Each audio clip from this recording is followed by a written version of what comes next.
ఎలాగూ నా దగ్గర పెళ్లికి చీరలు కొనలేదు కదా అని కొత్త కొత్త రకాల కలకత్తా నుంచి బనారస్ నుంచి తెప్పించాను అమ్మాయి గారు. చూడండి ఎంత బాగున్నాయో. మీరు తెస్తారని నాకు తెలుసండి చెట్టి గారు. చీరలు చాలా బాగున్నాయి. అత్తయ్య ఇలా రండి. ఈ చీర బాగుంది చూడండి అత్తయ్య. మన కోసం ఎంత మంచి చీరలు తెచ్చాడు. పక్క వాడికి ఇచ్చే కంటే 25 రూపాయలు తక్కువ వేస్తాడు మనకు. అవునండి అమ్మా, కొత్త చీర వచ్చిందంటే అమ్మాయి గారు ఒంటి మీద ఉండవలసిందే. పైగా ఒట్టారెండా టోకును కొంటారాయే. చూడండి మా అత్తయ్య గారికి కావాల్సిన చీరలు ఉన్నాయా? ఓ ఉన్నాయమ్మా, రకరకాల చీరలు, మంచి మంచి చీరలు. అత్తయ్య మీకు కావాల్సిన సెలెక్ట్ చేయండి. ఇప్పుడు నాకు ఎందుకమ్మా? అదేమిటి అత్తయ్య, మీకు బొత్తిగా మంచి చీరలే లేవు. మీకు నాకు తులసికి తలా ఒక 1/2 డజన్ చీరలు సెలెక్ట్ చేయండి.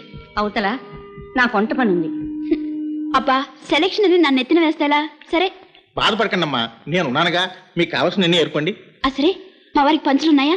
మీరు అడుగుతారని తెలిసే ఈసారి పొందూరు పంచులు కూడా తెచ్చాను అమ్మాయి గారు. సరే అయితే ఒక 10 పంచులు తీసి పెట్టండి. అలాగే.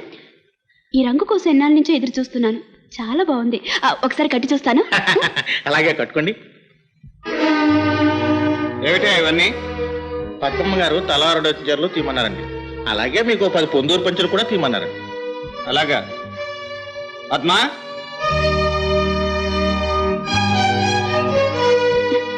ఏమండి ఈ చీరలో నేను ఎలా ఉన్నాను? బుట్టబొమ్మలా ఉన్నావు. ఏ మీకు ఈ చీర నచ్చలేదా? చీరే కాదు, నీ తీరు కూడా నచ్చలేదు. అంటే బయట బట్టల సంత ఏమిటి? సంతే ఉంది. మనందరికి బట్టలు కొంటున్నాను. కొనటానికి ఒక ఆలోచన, అవసరం, హద్దు ఉంటుంది. అంతేగాని మూట్ల మూట్ల బట్టలు ఇలా కూరగాయలు కొన్నట్టు ఎవరో కొనరు. ఏమిటండి నేనేం చేసినా మీకు తప్పుగానే కనిపిస్తుంది. మన ఇంటికి వస్తువులు కొంటే తిట్టారు, ఈ రోజు చీరలు కొంటే చీదరించుకుంటున్నారు. రేపు పూలు కొంటే ఎల్లుండి అన్నం తింటూ కూడా సహించలేనట్టున్నారు. దేనికంటే వారికి నాకు ఆ మాత్రం స్వేచ్ఛ లేదా? ఆడదానికి నేను ఆ మాత్రం అదృష్టానికి నోచుకోలేదా? అన్ని అనుకూలించినప్పుడు అన్ని అదృష్టాలకు నోచుకుంటారు. కానీ పరిస్థితులు అనుకూలించకపోతే చేసే పనులు ప్రాణం మీదకి తెస్తాయి. ఈ చీరలు పంచులు ఏమీ అక్కర్లేదు, అన్ని మూట కట్టుకుని తీసుకెళ్ళి. అలాగే బాబు. పొద్దున్నే ఎవరి ముఖం చూసానో ఏమిటో. ఆగండి. ఆఫ్టర్ 4-5 వేలు కానీ దడిస్తే నేను దడవను. కావాలంటే మా నాన్నగారి దగ్గర నుంచి తెచ్చి విసిరి పారేస్తాను గానీ నేను సెలెక్ట్ చేసిన ఒక్క పట్ట కూడా మళ్ళీ మూట కట్టడానికి వీలేదు. నేను డబ్బులోనే పుట్టాను, డబ్బులోనే పెరిగాను. డబ్బుకు వెనకాడను. ఇలా ఎంతసేపు నిలబడాలి? ధర్మారావు గారిని పిలవండి, ఇల్లు వేలం వేయాలి. లోపలికి పిలుచురావా? అమ్మో ఆస్తున్నా లేకపోయినా ధర్మారావు గారే. ఆయన వచ్చే వరకు నిలబడి ఉండాల్సిందే గానీ రమ్మని తమ్ములు ఎవరికి లేవే. అదండి ఊరు పరిస్థితి. మావయ్య ఏమైంది? ఏమైంది బాబాయ్? ఏముందమ్మా, మీ నాన్న వెలగబెట్టిన దర్జా దాన ధర్మాలు చేశాడు, అప్పులు పాలయ్యాడు. ఆ ఆస్తి గవర్నమెంట్ వారు వేలం వేస్తున్నారు. కాస్త నేను ఖర్చుల దగ్గర ఒబ్బడిగా ఉంటాను కదూ, నన్ను పిసినారు అంటారు మూర్ఖులు. ఒకప్పుడు ఈ ఇంటికి అల్లుడైపోవాలి ఓ తెగ ఉపలాట పడిపోయేవాడు. నిజంగా అదే జరిగితే ఏమయ్యేవాళ్ళం? అడుక్కు తినేవాళ్ళం. ఏదో ఆ గాంధీ గారి దయవల్ల. అమ్మని అమ్మ కరెక్ట్గా చెప్పావనన్నా, అడుక్కు తింటూ పోయేవాళ్ళం.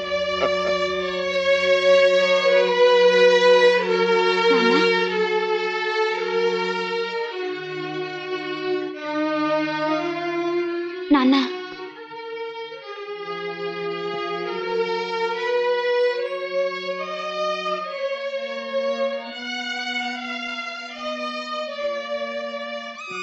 నాన్న నాన్న నాన్న నాన్న ఎంతసేపు పిలిచినా పలకటం లేదు. మావయ్య, మావయ్య,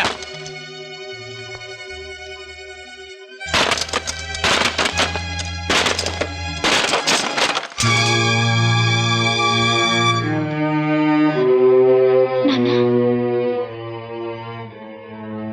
నాన్న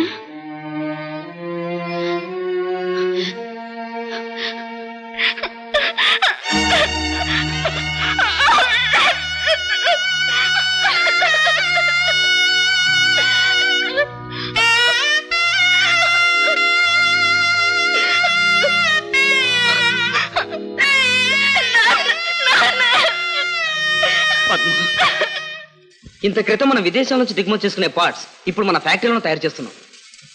నీ మీద నాకు ఆ నమ్మకం ఉండబట్టే నీకింత సహకరిస్తుంది. ఆ సహకారం నాకు ఇప్పుడు ఉండాలి. యూ డోంట్ వరీ, ముందు ముందు చాలా విషయాలు ఉంటుంది. అఫ్ కోర్స్ ఇందులో నా స్వార్థం కూడా కొంత ఉంది. Carry on. రండి.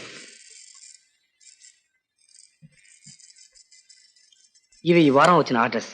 వచ్చే వారం మరికొన్ని ఎక్స్పెక్ట్ చేస్తున్నాను సార్. ఓ గుడ్. ఇలాగే ఇంప్రూవ్ చేస్తూ ఉండు. అన్నిటికీ మా హరి నీకు తోడుగా ఉండు.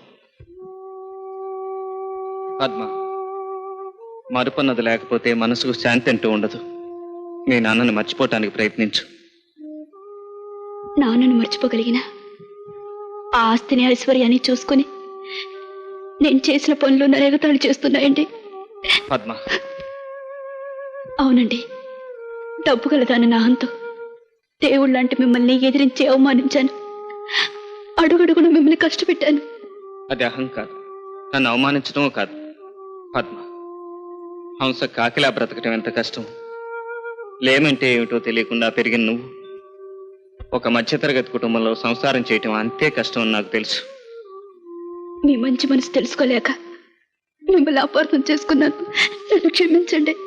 ఊరుకో పద్మ, నువ్వు ఇలా నాకు తోడుగా నిలిస్తే నేను శూన్యంలో కూడా స్వర్గాన్ని సృష్టించగలను. నిలుస్తానండి. తోడుగానే కాదు, జీవితాంతం మీ నీడగానే నిలిచిపోతాను. పద్మ, ఒరే ఒరే ఒరే, ఏడోకరా, ఏడోకు బాబు. ఊరుకో ఊరుకో ఊరుకో. అమ్మా సుశీల, త్వరగా పాలు తీసుకోరా. వస్తున్నానమ్మా.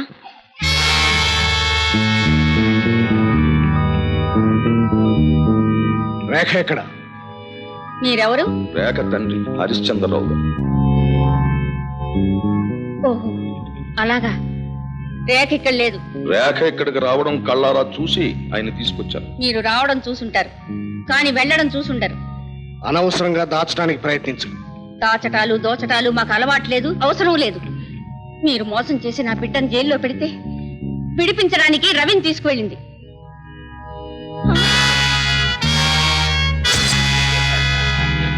అమ్మా, వీళ్ళేనమ్మా నన్ను బంధించింది. అలాగా? కపాలి, దీన్ని రెక్కలు విరిచి తీసుకువెళ్లి కారులో పడి. వీల్లేదు, సుశీల నా బిడ్డ. నీ అవ్వ, ఎవరి బిడ్డ నీకంటే ఎక్కువ నాకే తెలుసు. మళ్ళా దుర్మార్గుడా, వదలు. ఛీ, అమ్మా, సుశీల, వదలు.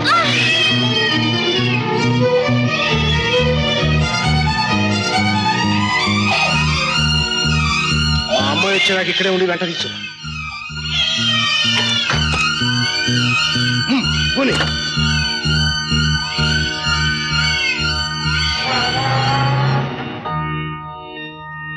అమ్మా, ఏమిటమ్మా ఇది? ఏమైంది? బాబు వచ్చావా? వచ్చానమ్మా, తమ్ముని కూడా తీసుకొచ్చాను. సుధాకర్, అమ్మా, నన్ను క్షమించమ్మా. ఏమైంది పెద్దమ్మా? ఏముంది ఆయన, అడ్డం వెళ్ళిన మీ అమ్మను కొట్టేసి సుశీల ఎత్తుకుపోయాడు ఎవరో దుర్మార్గుడు. సుశీల్ని ఎత్తుకుపోయారా? ఇలా ఎవరో కాదు బాబు, నీ రక్తం పంచుకు పుట్టిన చెల్లెలు.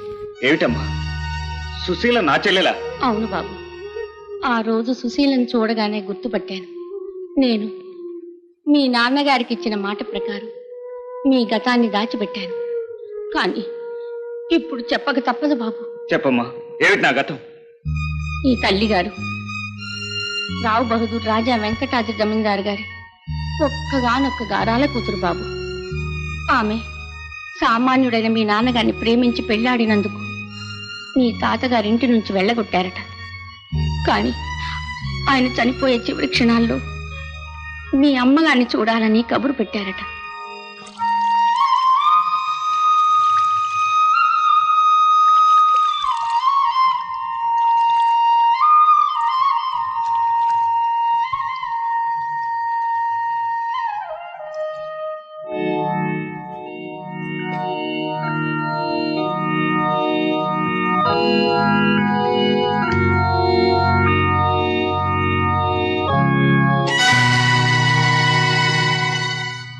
నాన్న,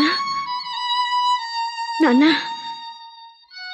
పెదనాన్న, పెదనాన్న, చెల్లెమ్మ వచ్చింది. వచ్చావా అమ్మా, వచ్చావా? బాబు మాధవ్, నీ మంచి తెలుసుకోలేక నిన్ను అవమానించాను. నన్ను క్షమించు బాబు. ఇప్పుడు అవన్నీ ఎందుకులేండి. మీరేం చేసినా మీ కన్నబిడ్డ మీద ఉన్న ప్రేమతోనే కానీ ద్వేషంతో కాదు. పిల్లలేరమ్మా. ఇదిగో నాన్న. బాబు, నీ పేరు? రవి. నీ పేరమ్మా? సుశీల.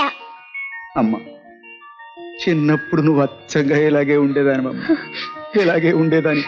రండి లాయర్ గారు, నేను బ్రతికుండగానే నా కళ ఎదుటి ఆ వీరునామా నా బిడ్డకివ్వండి. ఇవిగోనమ్మా మీ నాన్నగారి సమస్త స్థిర చిరాస్తులు మీకు మీ తర్వాత మీ బిడ్డలకు చెందేట్టు రాశారమ్మా. ఈ ఆస్తి నాకెందుకు నాన్న?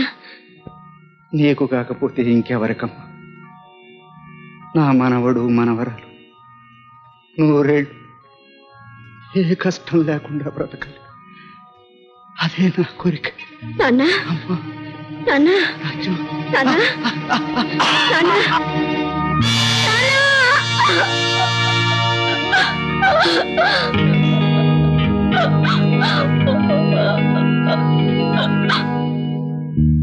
కపాలి, ఒకప్పుడు మా పెదనాన్న కూతురు ఎవరినో అనామకును కట్టుకుని వెళ్ళిపోయింది. ఇన్నాళ్ళు ఆ ఆస్తిని ఐశ్వర్యాన్ని నేను అనుభవించాను. హఠాత్తుగా తన కూతురును పిలిపించి ఆ ఆస్తి అంతా దాని పేరు మీద రాశాడు. ఆ ఆస్తిలో చిల్లి గవ్వ కూడా నాకు దక్కదని తేలిపోయింది. రేపు వాళ్ళిద్దరూ కలిసి ఊరు బయలుదేరుతున్నారు. దారిలో వాళ్ళందరినీ సర్వనాశనం చేయాలి. అందుకు నీ సహాయం కావాలి.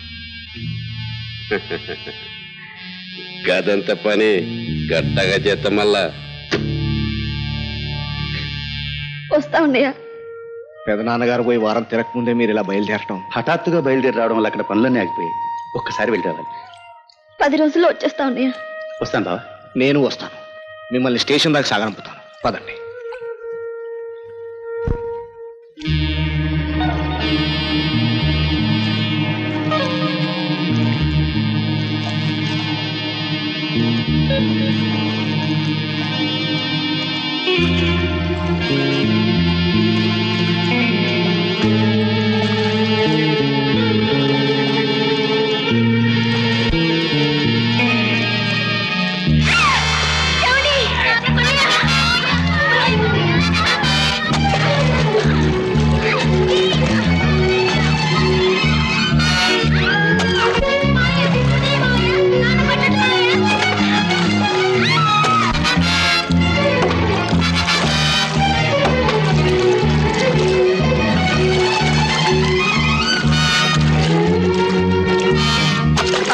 అందరూ చనిపోయారని అనుకున్నారు, కానీ మీ నాన్నగారు నిన్ను బ్రతికించుకుని మా ఇంటికి వచ్చారు. తిరిగి ఆస్తి కోసం ప్రయత్నం చేయమంటే ఆస్తి కంటే నాకు బిడ్డ ముఖ్యం, తాను బ్రతుకున్నట్లు తెలియకుండా బ్రతుకుతానన్నారు. ఆ తర్వాత మీ నాన్నగారి మంచితనాన్ని గుర్తించి మా నాన్నగారు నన్నిచ్చి పెళ్లి చేశారు బాబు. ఇది బాబు జరిగిన కథ. ఇంతకీ ఎవరమ్మా దుర్మార్గుడు? రేఖ తండ్రి హరిశ్చంద్ర రావే బాబు.